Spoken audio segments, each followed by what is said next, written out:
In the fable Old Turtle by Douglas Wood, an old turtle teaches all of the animals of the earth how to see the beauty of God in one another and in nature. This is a story appropriate for all ages. Once, a long, long time ago, yet somehow not so very long, when all the beings of the world could speak and understand one another, there began an argument. It started softly at first, quiet as the first breeze that whispered, "God is like a swift wind," quiet as the stone that said, "God is like a still rock," or gentle as the mountain that rumbled, "God is a snowy peak high, high above the clouds," or the fish in the ocean that answered, "God is a swimmer deep beneath the dark blue depths," or the ant that said, "God is a sound and a smell and a feeling very, very close."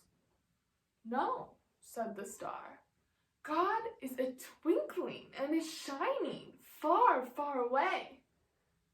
"No," said the antelope, "God is a runner who likes to race and leap with the wind." "God," thundered the waterfall, "is like a river who flows through the heart of all things." "God is a great tree," murmured the willow. "God is an island that touches everything and is separate and apart," said the island. "God is gentle," chirped the robin. "She is powerful," growled the bear.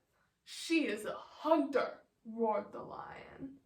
The argument grew louder and louder and louder until there came a new voice.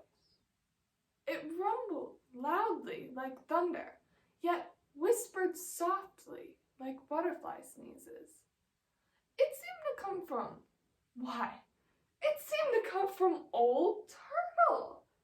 Now, Old Turtle hardly ever said anything, and he certainly never argued about things like God. But Old Turtle began to speak.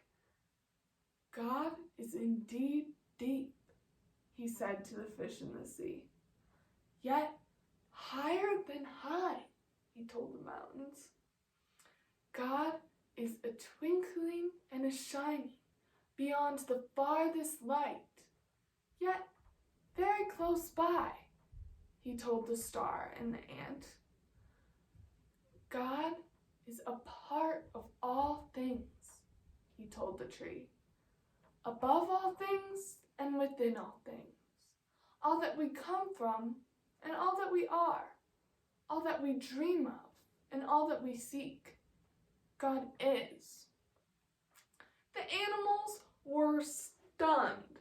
They had never heard Old Turtle speak this much before.